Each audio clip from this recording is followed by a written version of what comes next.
com Jesus. Sabe, irmãos, o culto não é uma mera liturgia. Esse culto não é uma mera reunião. Esse culto, as células, qualquer reunião que nós fazemos enquanto igreja, ou sozinho, lá em casa, lá no nosso lugar secreto, seja onde for, qualquer um desses momentos é um momento em que nós estamos à mesa com o Senhor. Então nós temos o mesmo privilégio, e nós precisamos entender isso, amém? Vamos partir desse princípio aqui. Judas estava à mesa com Jesus. Judas ouvia a palavra da boca de Jesus. Judas recebeu a palavra. Judas recebeu os ensinamentos. Ele fazia parte daquele grupo de 12 pessoas, 12 homens. Ele conviveu com Jesus, ele sentava à mesa com Jesus, ele ouvia os mesmos ensinamentos que os outros 11 ouviram. Ele viu milagres acontecendo. Judas estava no melhor lugar, amém? Judas estava ouvindo a melhor pregação da melhor pessoa. Isso é indiscutível. Mas mesmo assim, Judas decidiu dar ouvidos à voz do seu próprio coração. A ganância do coração de Judas prevaleceu. E você viu o que nós lemos, né? No versículo 29, fala, né? Porque como Judas tinha a bolsa, ou seja, ele era o caixa do grupo, ele que administrava o dinheiro.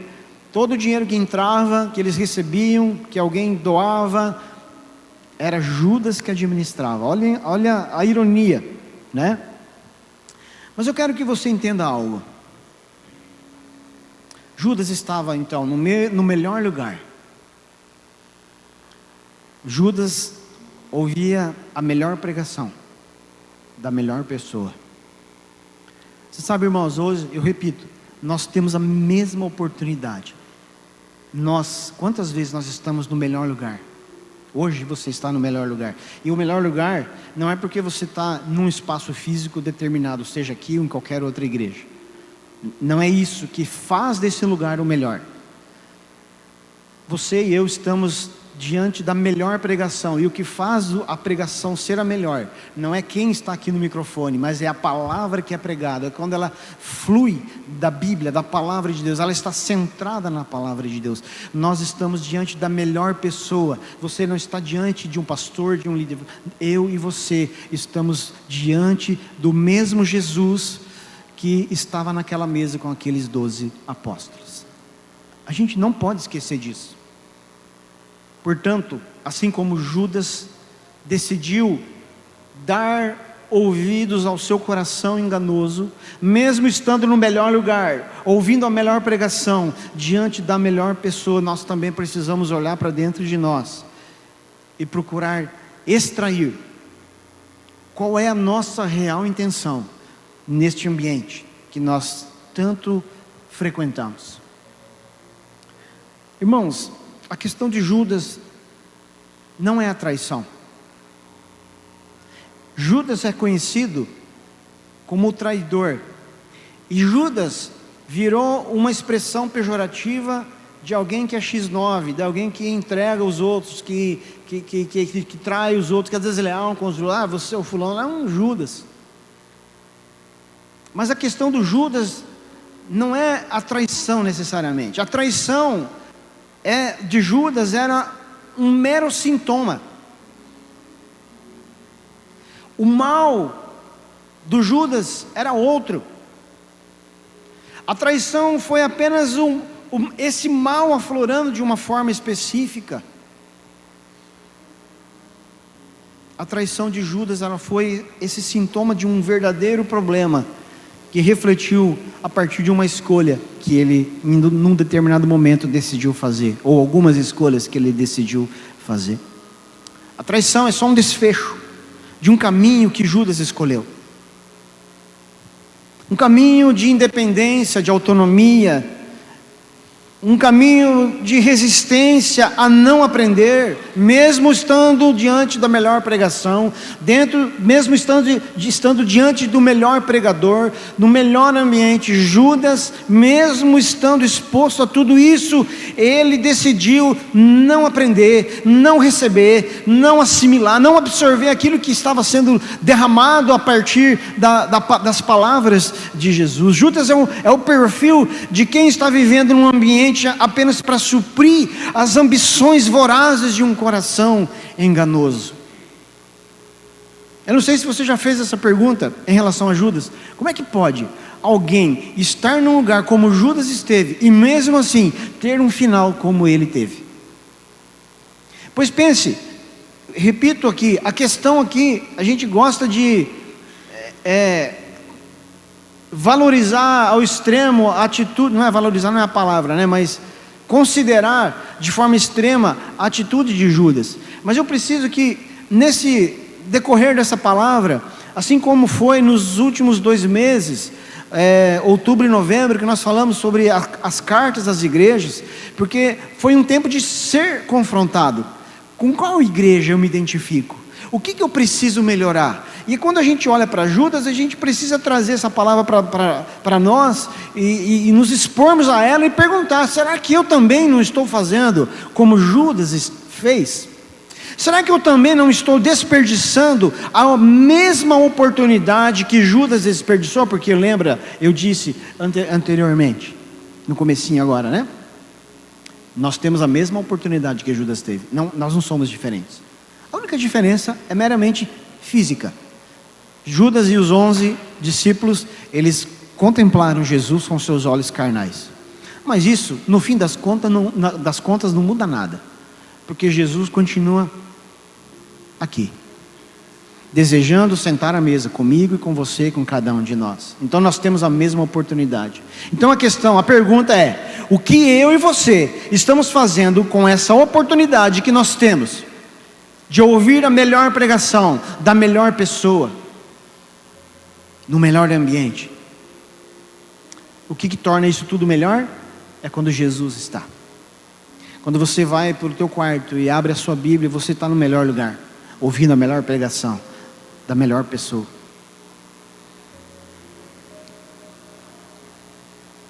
Judas, ele era o responsável pelo dinheiro. E por que ele era responsável? Porque o dinheiro passava pela mão dele, ele roubava esse dinheiro. Ele passava a mão no dinheiro. O dinheiro era o ponto fraco de Judas. Judas, ele amava tanto, ou ele tinha tantas ambições nessa área financeira, ao ponto de isso ser maior do que a condição ou a capacidade de ouvir os ensinamentos de Jesus, receber aquilo que ele estava ouvindo e ser afetado por aquelas palavras. A sua ambição se tornou maior. Ele permitiu que a sua ambição fosse maior. Ele decidiu ouvir o seu coração ambicioso mais do que as palavras de Jesus. Jesus pregava, Judas ouvia, mas aquelas palavras de Jesus não afetavam a realidade de Judas. Judas era movido pela sua ambição e não pelos propósitos do seu mestre. Tudo que Judas queria era se dar bem. Judas tinha um plano. Judas tinha um projeto de vida. Ele só estava ali com Jesus até que na primeira oportunidade até que a primeira oportunidade surgisse. E quando ela surgiu, ele agarrou com unhas e dentes. Lá em Atos capítulo 1 versículo 18 diz: com a recompensa que recebeu pelo seu pecado, Judas comprou um campo. Ali caiu de cabeça, seu corpo partiu-se ao meio e as suas vísceras se derramaram. Primeiro, que aqui há um resumo. Primeiro está falando na parte A que Judas, ele foi comprar um sítio. O sonho de Judas era ter um sítio.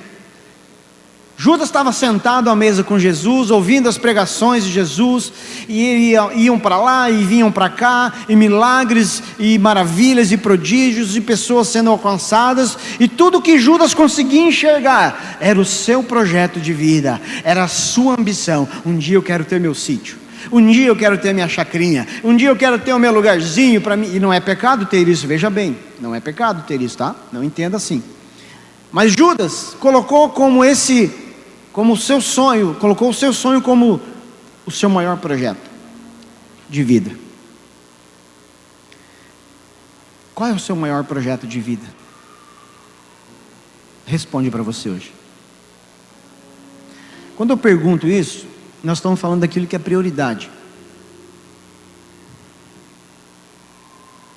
Aquilo que consome nosso tempo e a nossa energia. É aquilo que os nossos recursos são direcionados. Qual é a sua prioridade? Qual é o seu projeto de vida? O que consome você todo dia? Que faz você levantar todo dia, gastar tempo, energia, recurso, para você colocar como um propósito de vida: eu estou caminhando para lá. Tudo que eu estou fazendo é para chegar lá.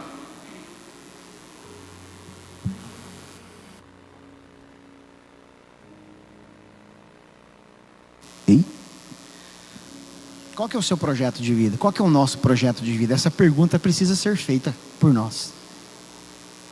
O que eu estou fazendo? O que eu estou fazendo com esse ambiente que eu frequento? O que eu estou fazendo com essa palavra que eu recebo? O que eu estou fazendo com essa presença que eu experimento? Estou falando de Jesus. Estou falando de estrutura. Estou falando de pessoas. Eu estou falando de Jesus. O que eu faço na presença de Jesus? O que eu faço quando eu recebo algo de Jesus? Quando eu ouço algo de Jesus? Quando eu leio as suas palavras na Bíblia? O que eu faço com isso? Judas, ele estava nesse ambiente. Mas cada vez que ele ouvia, cada situação que ele experimentava, cada milagre que ele vivia, o seu coração apontava: eu quero ter meu sítio, eu quero ter minha chacrinha. E um dia surgiu a oportunidade. Finalmente, alguém chegou para Judas e falou assim: ei, quanto você quer para entregar o seu mestre? Eu quero que você entenda algo. A traição foi o desfecho de uma escolha, de um coração enganoso e corrompido. Judas já tinha se corrompido muito antes de receber a proposta. Ali foi a oportunidade. Mas Judas já vinha construído um caminho equivocado. Veja, na presença de Jesus. Veja, ouvindo a melhor pregação. Veja, no melhor ambiente. Judas estava lá. Judas estava presente. Jesus sentava com seus discípulos à mesa para comer, para ceiar, para conversar. Judas estava lá. Eles iam, eles vinham, Judas estava lá.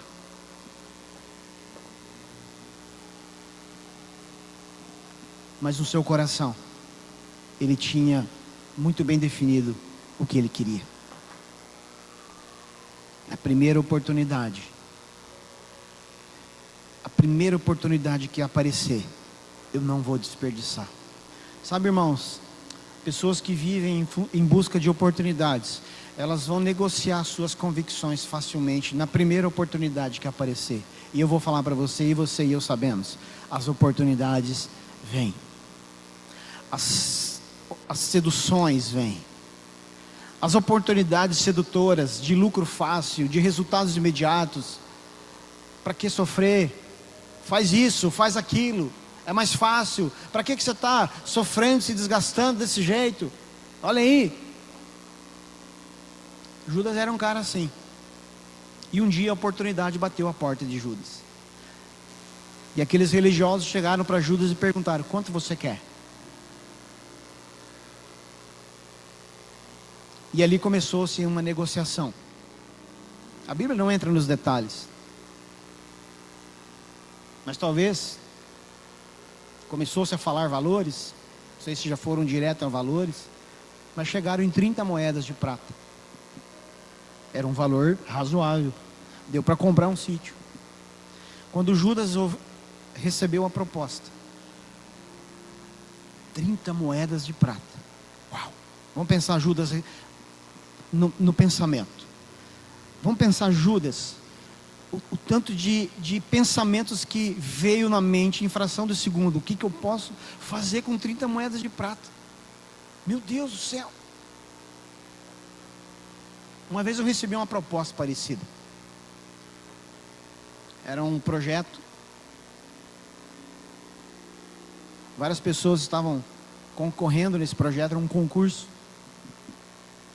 Era uma prefeitura, não é de Rio de Janeiro. E alguém chegou para mim um dia, eu e ele dentro do carro, na frente dessa prefeitura, ele falou assim, ó, se você quiser ganhar, é só conversar com o fulano. Mas você sabe, né? É 10%. Eu preciso confessar para você, recém-formado, eu acho que eu devia ter 2 anos de formado. Você pensa um recém-formado, cheio de planos, cheio de sonhos, começando a construir a vida financeira como arquiteto. De repente você recebe e era grande a proposta, meu irmão. Vou falar a verdade, hein? Era grande. O valor que ia entrar era gigante.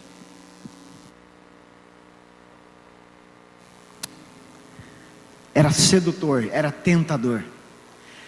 E eu confesso para você que numa fração de segundos eu fiz a conta. Na verdade eu fiz várias contas. O que dava para mim comprar? O que dava para mim fazer com aquele valor? Fração de segundo. É a mente humana. Mas de imediato eu virei para aquele cara e eu falei assim, não. Se for para ganhar, nós vamos ganhar do jeito certo. Se for para perder, nós perdemos e está tudo certo. É óbvio que eu perdi. Meu irmão, mas nós temos inúmeras propostas. Quantas vezes você já não recebeu uma proposta para receber algo? Para negociar as suas convicções, o seu caráter, a sua paz. Judas estava diante desse momento, mas o problema de Judas é que ele alimentou isso durante muito tempo. E quando a gente vai alimentando isso, e quando eu digo alimentar, eu estou me referindo a nutrir expectativas, de estar na mesa com Jesus, de ouvir a palavra de Jesus, de ser ministrado por Jesus, de estar num ambiente onde Jesus está, mas mesmo assim, todas essas vezes, ouvindo tudo o que ele estava ouvindo, Judas, ele sempre estava pensando em outra direção. Quando é que eu vou ter minha oportunidade? Quando é que eu vou conseguir sair dessa realidade que eu estou vivendo? E a mente ambiciosa, ela sempre está tramando por uma nova oportunidade de sair daquela condição, seja ela qual for. Seja ela qual for. E às vezes não é nem uma situação de miséria, é só uma situação de ambição mesmo, que quer sair de onde está para uma outra situação mais abundante. Judas era esse cara. Você lembra? Quando Jesus está lá naquele jantar e entra a mulher pecadora, aquela mulher que quebra o vaso de alabastro contando um perfume puro, caríssimo, nardo puro, quase um ano de trabalho para comprar aquele perfume, que a mulher entra naquele lugar, quebra aquele recipiente, derrama aquele perfume caro aos pés de Jesus em segundos. Ela elimina o que ela gastou um ano para comprar, quase um ano para comprar. O que Judas estava naquele jantar? O que Judas fala? Nossa, mas é muito desperdício. Para que esse desperdício? O que não dava para fazer com tanto dinheiro que foi gasto para comprar um perfume, para fazer isso aqui, para jogar, para desperdiçar? Quantas cestas básicas não dava para a gente comprar? Você acha que Judas estava preocupado com quem estava necessitado? Você acha que Judas estava realmente preocupado em alimentar aquele que estava desprovido de recursos? Judas estava preocupado com ele. O olhar de Judas sempre passava pelo dinheiro. O que dá para fazer com isso? Meu Deus, é muita coisa. 1 ano de trabalho, quase 1 ano de salário de um trabalhador comum, desperdiçado aqui, quanta coisa que eu não podia fazer. Então Judas, ele sempre foi alimentando o seu coração, a sua ambição. Judas sempre alimentou a sua ambição, e quando surgiu a oportunidade, só foi a gota d'água. Veja, isso precisa falar comigo e com você, porque às vezes a corrupção, a corrupção, ela nunca vai chegar do dia para a noite. O adultério nunca chega do dia para a noite. O pecado, ou a queda, ou as quedas do homem, nunca chegam do dia para a noite. Elas são construídas com o tempo, de forma sutil, velada, despretensiosa. Judas participou de tanto tempo com o Senhor Jesus na mesa, mas ele nunca se deixou moldar, nunca se deixou transformar pela palavra que ele ouvia. Ele estava ali com Jesus, mas o seu coração sempre estava tramando algo. O que eu posso fazer? Como é que eu posso ganhar? Como é que eu posso lucrar? Como é que eu posso me beneficiar? Quando é que eu vou ter uma oportunidade? E quando a oportunidade vem, aquele coração ambicioso, que nutriu a ambição, não vai ser capaz de resistir. Eu sempre tenho falado para os homens que eu aconselho e discipulo, e é necessário que haja um cuidado preventivo, e isso vale para mulher também, evidentemente, mas eu falo que existem problemas que, para serem evitados, nós precisamos nos preparar de forma antecipada. Um homem, se ele deixar para lidar com a questão do adultério, quando surgir a oportunidade, ele não vai conseguir dar conta. Ele precisa já se cercar de munição, de recursos e ferramentas, quando ele está bem, quando ele e a mulher estão bem. Ele já precisa criar mecanismos de alerta. Chegou uma conversinha no WhatsApp, mostra para a esposa: amor, você conhece? Veio um convite de amizade lá no Instagram, amor, você conhece? Já vai se antecipando. Qual que é o problema? O problema é que vem um convite de amizade lá, aí não fala nada, aceita. Ele começa a curtir as postagens da mulher. Tem um Instagram que a mulher não tem acesso. A mulher não tem acesso às senhas das redes sociais, de nada, do celular, não tem nada, não tem acesso a nada. Ele vive uma vida dupla, sempre se escondendo, sempre se privando, pisando em ovos. Ele vai construindo uma narrativa, uma imagem perante as pessoas, perante a família, perante a esposa, ou perante o esposo, também vale para os dois lados. Mas se não houver uma atitude, uma postura radical, não, eu não vou dar vazão a isso, eu vou cortar aqui. E é sempre inocente, e é sempre despretensioso, sempre vai parecer: não, mas isso não tem problema nenhum, é só uma olhadinha, é só uma conversinha, é só um... Corta. Porque se for alimentado no começo, depois alimenta de novo, e vai aumentando, e vai aumentando, aí vem a oportunidade das 30 moedas, e quando a oportunidade das 30 moedas surgirem, vai ser difícil resistir, porque aquilo foi alimentado durante tanto tempo, foi esperado. Judas criou uma expectativa. Judas tinha uma expectativa para o dia das 30 moedas chegar, e chegou. Alguém ofereceu para ele: ei, quanto que você acha que você quer aí para entregar Jesus? Aí Judas viajou: uau, eu posso comprar um sítio dos meus sonhos. Sabe, irmão, olha a mediocridade. Eu repito, a questão do Judas não é a traição. A questão de Judas é o coração de alguém que está no melhor lugar, diante da melhor pessoa, mas mesmo assim não permite que essa palavra provoque algum tipo de transformação. Ele está preocupado com o sítio dele, ele está preocupado com a vida dele, ele está preocupado com o seu bem-estar, com a conta, com a aposentadoria. Não que essas coisas não sejam importantes, Mas como eu vou estar na presença do Senhor e eu vou estar preocupado com a minha conta bancária, com quanto que eu tenho que receber, com quanto que eu tenho que cobrar e o que eu tenho que fazer? Como é que eu vou? Judas fez essa escolha. E a traição foi só um desfecho de alguém que escolheu um caminho terrível. Então não basta estar no melhor lugar. Não basta estar diante da melhor pessoa.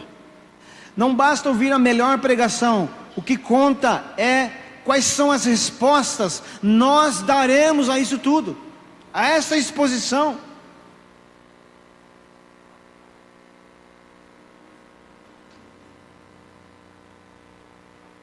A gente pensa, né? Não, eu nunca vou ser como Judas. A gente crucifica Judas.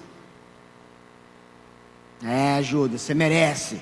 Você mereceu. Nós vemos aqui o fim trágico. Ele caiu, a parte B do versículo 18, né? De Atos 1. Ali caiu de cabeça. Seu corpo partiu-se ao meio e as suas vísceras se derramaram. Olha que fim melancólico, trágico teve Judas. Aí a gente pensa, você mereceu, Judas. O que você tinha na cabeça para trair Jesus? Meu irmão, antes de você condenar Judas, eu sugiro que você olhe para dentro do seu coração. Nós olhemos para dentro dos nossos corações, porque muitas vezes, nós já também tivemos a mesma postura do coração de Judas, de estar no melhor lugar, de estar ouvindo a melhor pregação, da melhor pessoa que é Jesus, e mesmo assim, nós escolhemos ouvir o nosso próprio coração. Nós não somos diferentes.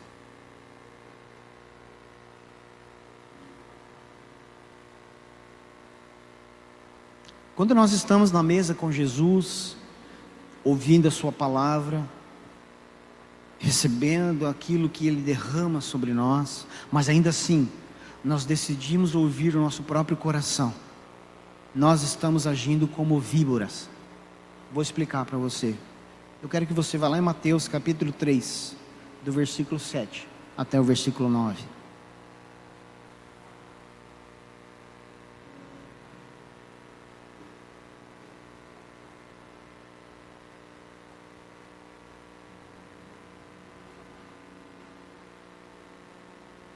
Mateus 3, do 7 ao 9. Quando viu que muitos fariseus e saduceus vinham para onde ele estava batizando, disse-lhes: raça de víboras, quem lhes deu a ideia de fugir da ira que se aproxima? Deem fruto que mostre o arrependimento. Não pensem que vocês podem dizer a si mesmos: Abraão é nosso pai, pois eu lhes digo que dessas pedras Deus pode fazer surgir filhos a Abraão. João Batista está falando isso aqui, para a gente entender. João, ele usa uma analogia, e eu recebi a ajuda do Isaac. Obrigado, Isaac. O Isaac me assessorou aqui na questão técnica, né? Essa semana eu chamei ele, eu mandei um WhatsApp para a Diana, falei: Diana, pergunta para o Isaac. E o Isaac, para quem não sabe, o Isaac tem habilidade na área de biologia aí, né? Não só na área, mas também. Aí eu perguntei para a Diana passar para o Isaac, para ele me ajudar. Qual a diferença entre cobra, serpente e víbora?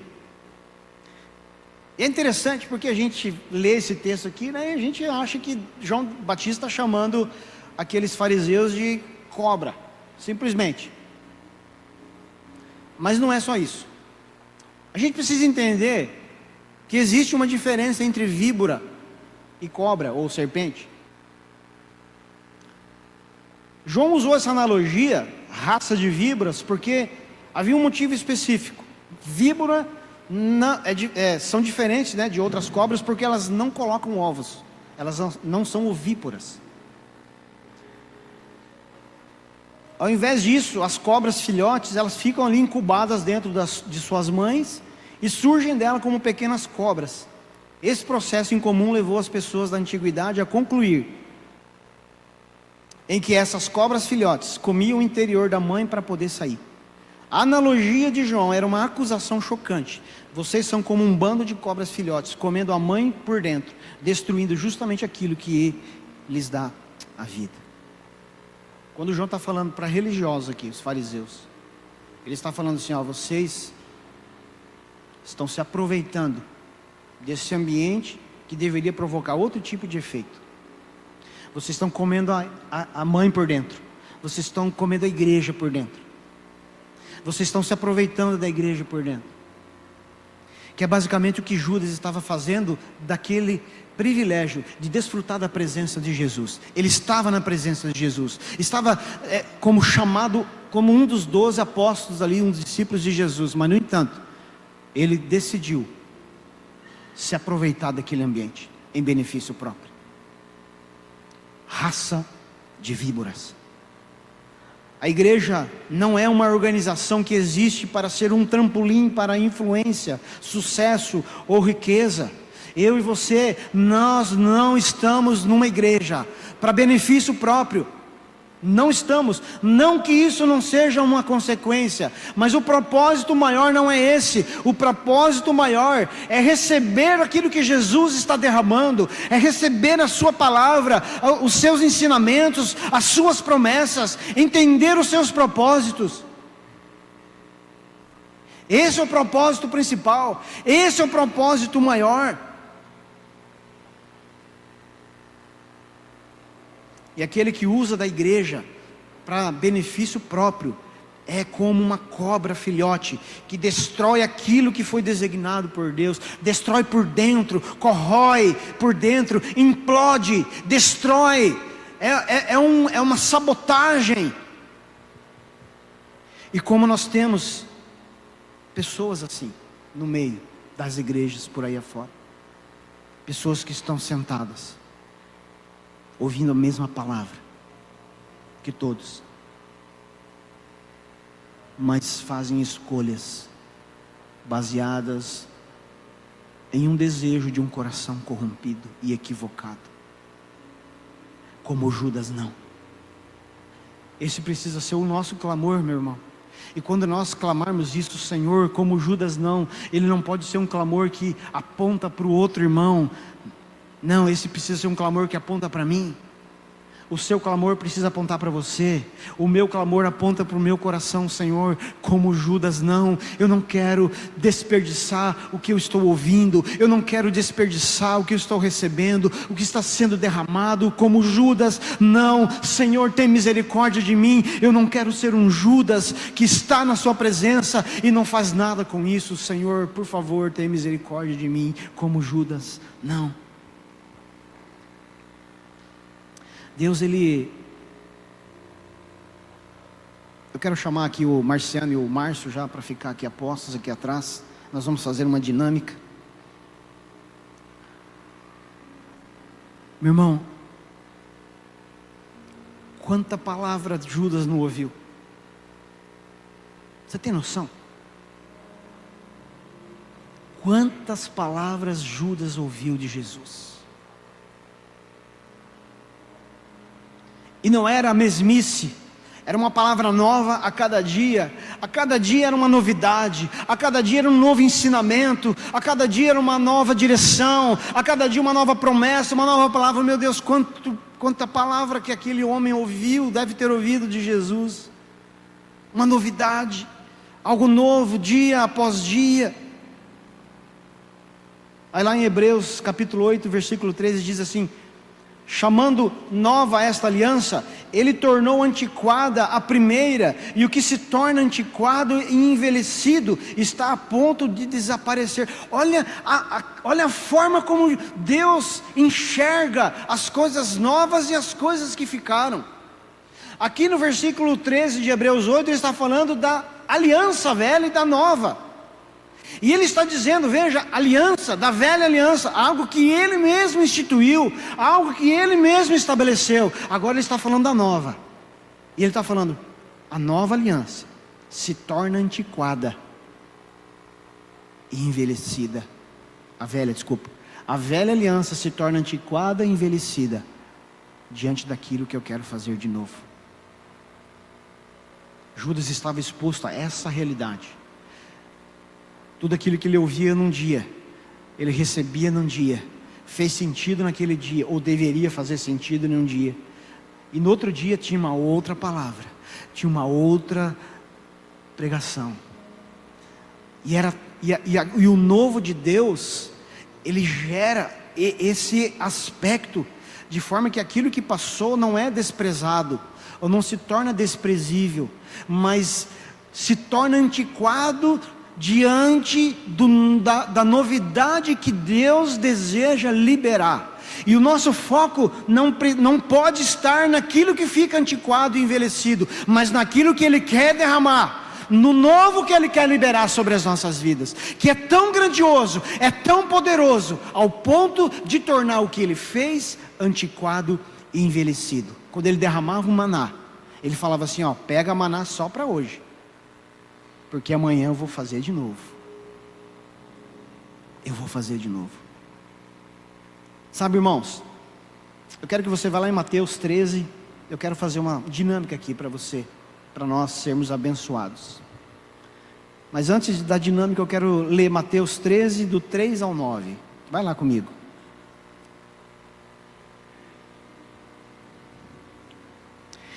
Mateus 13, versículo do 3 ao versículo 9. Então lhes falou muitas coisas por parábolas, dizendo: o semeador saiu a semear.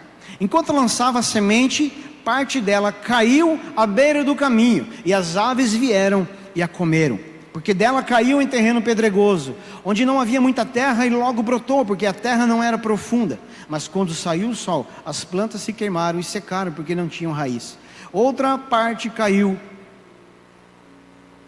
entre os espinhos, que cresceram e sufocaram as plantas. Outra ainda caiu em boa terra, deu boa colheita, e a 100, 60 e 30 por 1. Aquele que tem ouvidos para ouvir, ouça. Olha, ele está dizendo: o semeador saiu a semear. O que é a semente? O que é que está sendo semeado aqui na história que Jesus está contando? A palavra. Nós poderíamos dizer: o pregador saiu a pregar. A palavra está sendo derramada. A palavra está sendo liberada. Sabe, irmãos, ter um coração ensinável é ter um coração aberto para receber. Mas esse receber, nós fazemos uma leitura equivocada sobre o receber. Eu queria chamar aqui o Marciano e o Márcio para chegar mais aqui. Nós vamos fazer uma bagunça aqui hoje. Domingo passado era feno, hoje é milho. Eu vou pedir para o Márcio estender uma mão e o Marciano vai derramar. O Márcio vai receber, aí ele vai fechar a mão. Fechou. O Márcio recebeu. Ele recebeu a palavra. Ele recebeu a semente. Agora, qual é o nosso problema? Vamos ficar aqui na frente para o pessoal ali do cantinho ver. Qual que é o nosso problema? Nós recebemos uma palavra, nós recebemos um milagre, nós recebemos uma resposta de oração, nós tivemos uma experiência com Jesus, eu ouvi algo que me transformou a minha vida. O nosso problema é achar que isso aqui é a experiência de uma vida toda. E não é. Porque Deus tem mais. Deus quer tornar isso aqui antiquado e envelhecido. Que isso, pastor? É exatamente isso. Derrama, Márcio. Quando o Márcio derrama, ele abre a mão, e agora ele pode receber algo novo. Fecha a mão de novo. Aqui, aquilo que ele derramou, que ele liberou, aquilo que ele não é descarte, ele compartilhou, ele frutificou, essa semente que ele recebeu na primeira experiência, chegou até alguém. O testemunho da história de vida do Márcio chegou até alguém, a pregação do Márcio chegou até alguém, mas ele precisa se esvaziar para receber algo novo do Senhor. Agora ele tem uma nova palavra, agora ele tem uma nova experiência, e Deus começa a derramar, ele começa a receber algo novo, uma nova oração, uma nova experiência, novos milagres, uma nova palavra, uma nova pregação, e aí Deus tem uma novidade de vida. Deus tem uma novidade de vida. Deus tem uma novidade de vida. Deus quer derramar, Deus quer pregar, Deus quer dar uma nova palavra, Deus quer dar uma nova resposta, Deus quer operar um novo milagre, Deus quer dar um novo maná, Deus quer dar uma nova experiência. Mas a mão, o coração precisam estar abertos para isso. Nós precisamos estar prontos, e Deus quer derramar muito mais, muito mais. Ele quer fazer muito mais, Ele quer fazer de forma abundante, Ele quer frutificar, Ele quer multiplicar. Ele não quer deixar nossa vida numa mesmice, numa mediocridade. Ele quer fazer infinitamente mais do que nós pedimos e pensamos, além do nosso entendimento, além do que nós esperamos, além do que nós estamos buscando. Aleluia. Obrigado, Márcio. Obrigado, Marciano. Aleluia.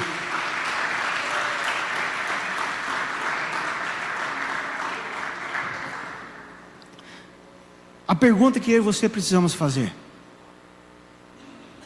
nós queremos receber mais de Deus? Então nós precisamos abrir o coração, abrir as mãos do nosso coração. É assim que funciona. Eu não sei qual é a maior experiência que você já viveu com o Senhor. O Senhor está dizendo para você, para mim e para você, nesta noite: eu tenho uma nova experiência, uma maior experiência para você. Maiores experiências, maiores milagres, maiores palavras, palavras mais profundas. Porque Deus é abundante e Ele deseja fazer infinitamente mais do que nós pedimos e pensamos. Se nós soubéssemos, se nós conseguíssemos contemplar o que Deus deseja derramar sobre nós. Se Judas pudesse entender a palavra que ele estava ouvindo, a profundidade da pregação que ele estava ouvindo.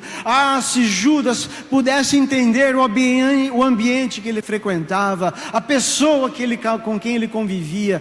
Se nós pudéssemos ter a mesma dimensão. É preciso ter um coração ensinável e obedecer à voz de Deus, mesmo quando parece loucura. Você é o tipo de pessoa que só obedece quando faz sentido? O que você faria se Jesus pedisse para você pegar na serpente, como ele pediu para Moisés fazer lá no deserto? Não faz sentido. Lembra quando ele estava no deserto? Não, diante de Faraó. Deus estava tentando dobrar o coração de Faraó. Faraó estava irredutível. Deus falou assim: Moisés, eu vou fazer um sinal para que Faraó se convença. Joga o teu cajado no chão e ele vai virar uma serpente. Agora, aí jogou, virou. Aí Deus falou assim: agora você pega na cobra, na serpente lá. Ele vai virar um cajado de novo. Não faz sentido. Não faz sentido o próprio Moisés abrir um mar. Não faz sentido receber uma ordem de Deus: construam um navio, uma arca. 100 anos construindo uma arca num lugar onde não tem água. Não faz sentido entrar numa cova de leões, numa fornalha. Não faz sentido um baixinho derrubar um gigante de quase 3 metros com uma pedrada. Não faz sentido muitas coisas na Bíblia. Um homem, o José, fica preso durante muitos anos lá no Egito, passando um período de 13 anos terríveis lá naquele lugar. Não faz sentido. Mas nós precisamos obedecer, mesmo quando não faz sentido. Aí eu arriscaria dizer: Deus está procurando essas pessoas, esses loucos dispostos a obedecer Jesus, mesmo ou principalmente quando não faz sentido. Pessoas que abram mão dos seus projetos pessoais, pessoas que estão colocando em segundo plano: o meu sonho é comprar um sítio, mas a minha prioridade é andar com Jesus, é ouvir a voz dele, é receber a palavra dele no meu coração e obedecer o que ele tem determinado. É muito maravilhoso nós olharmos, ouvirmos testemunhos. Nós tivemos testemunhos aqui no Forja, nós tivemos testemunhos de 4 homens, nós tivemos testemunhos aqui nas festas das células. Nós temos visto testemunhos acontecendo todos os dias aqui, todas as semanas. Alguém compartilha alguma coisa, mas é maravilhoso a gente ouvir. Mas o que Deus quer fazer comigo e com você é não apenas que sejamos ouvintes de testemunhos, mas participantes deles. Jesus, Ele quer gerar uma experiência sobrenatural comigo e com você, mas isso tem um preço. Isso vai exigir de mim e de você coragem, disposição e disponibilidade para sairmos daquele lugar confortável, aonde o coração enganoso governa, e nós passemos a ouvir a voz de Deus, a voz de Cristo, e essa voz seja a nossa voz de governo sobre a nossa vida. Foi assim com Abraão. Abraão, ele recebeu, lá atrás no comecinho, Deus chamou Abraão: Abraão, sai da tua terra, sai da tua parentela. Imagina que foi primeiro derramar aqui da semente. Na primeira vez que o Márcio recebeu nas suas mãos aquela semente, ele fechou. Deus deu uma palavra para Abraão: sai da tua terra, da tua parentela, para um lugar que eu vou te mostrar. Deus tinha dado uma promessa para Abraão. Abraão sai, mas ele não deixa os parentes, ele leva um parente junto com ele.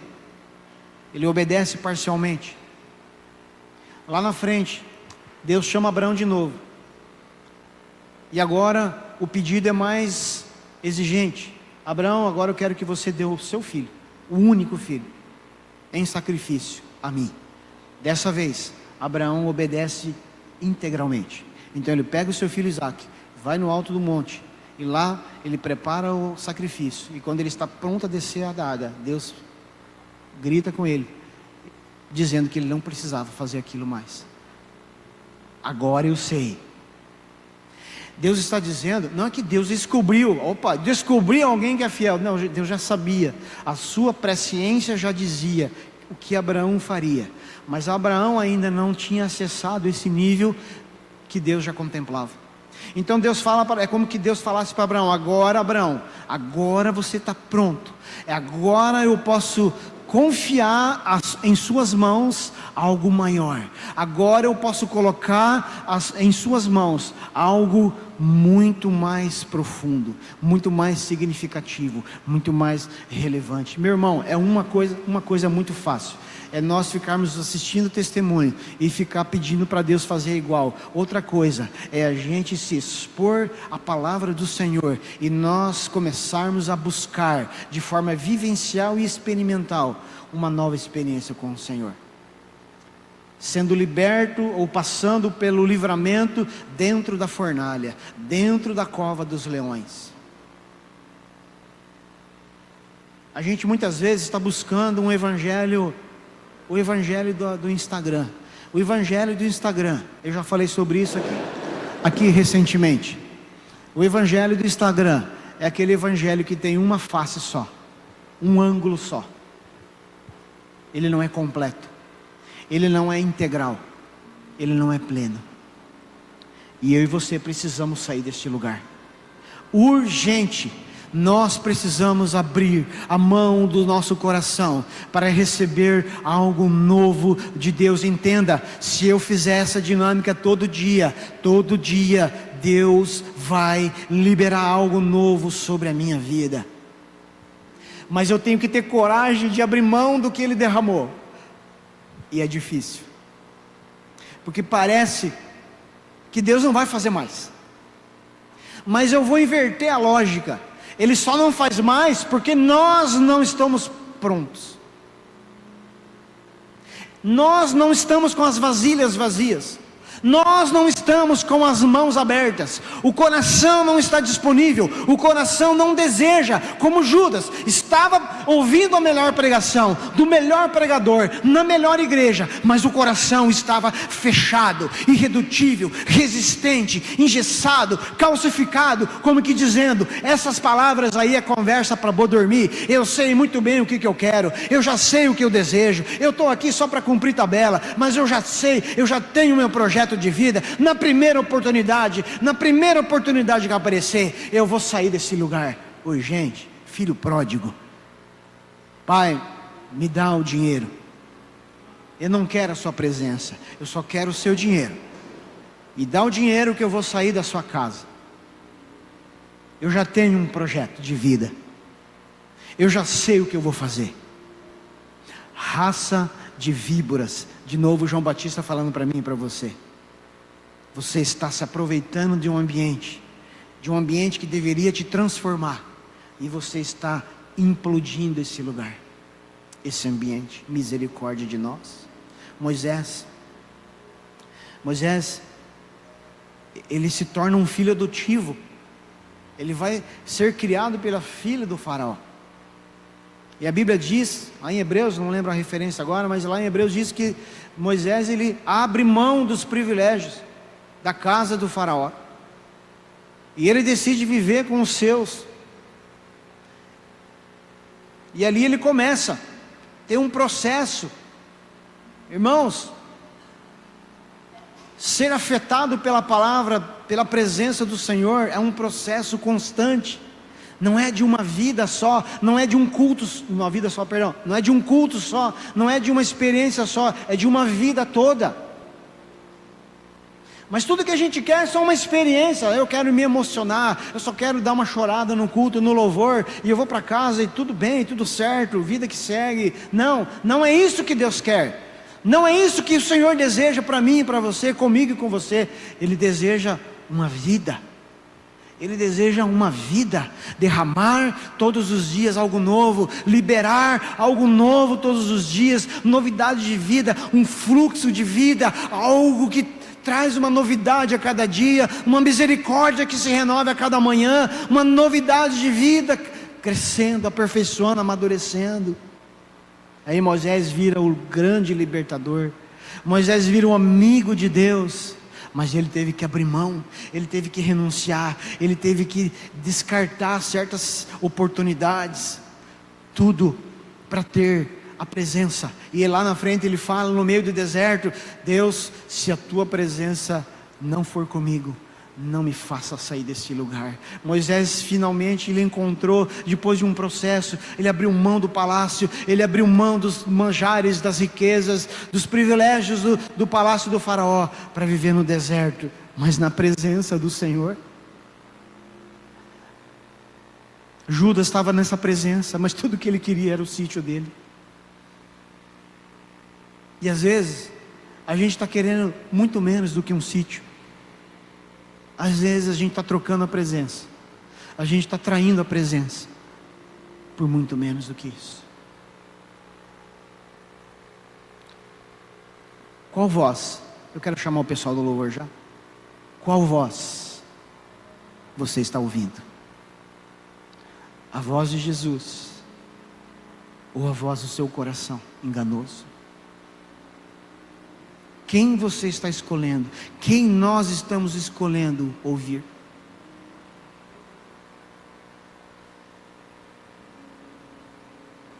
A gente fala de Judas, que traiu Jesus, mas Pedro negou Jesus também. E por que a gente vê um final tão trágico como Judas, né? A gente leu lá em Atos 1:18, Judas morreu justamente no sonho da vida dele. Olha só que ironia.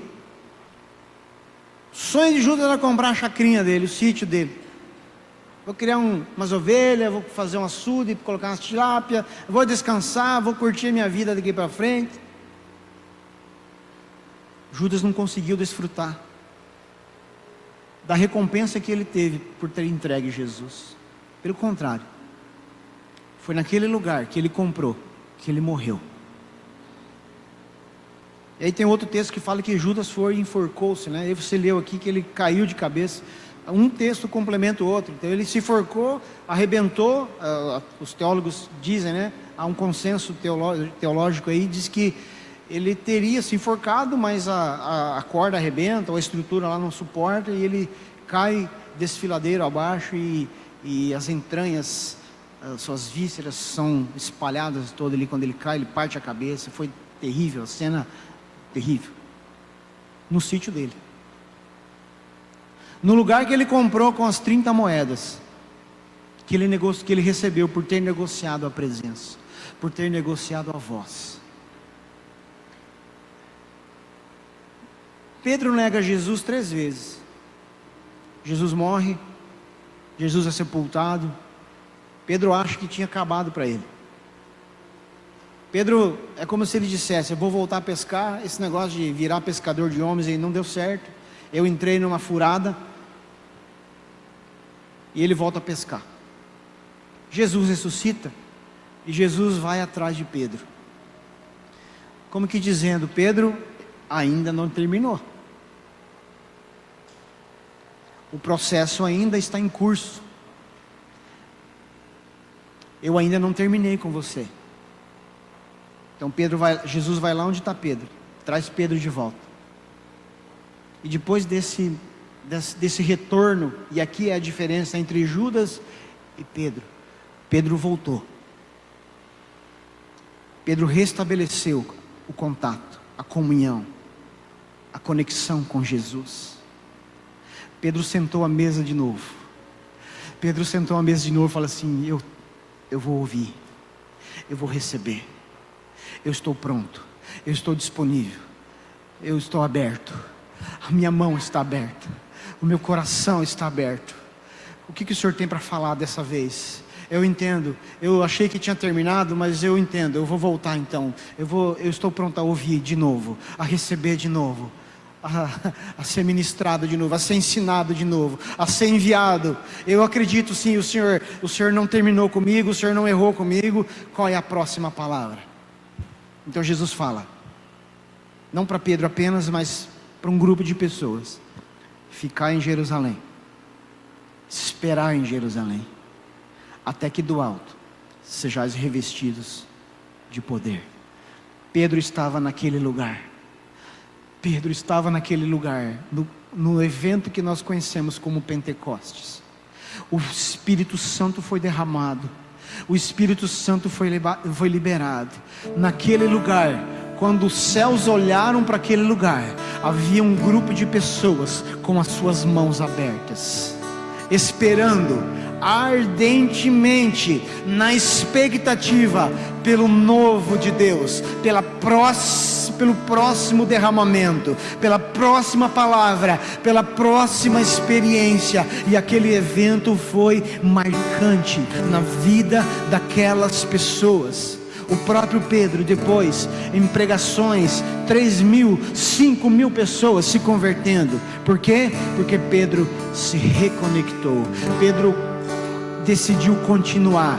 Pedro disse aos céus: eu estou disposto a receber aquilo que vai ser derramado, o novo maná, a nova palavra, a nova direção, a nova visão. Eu estou pronto.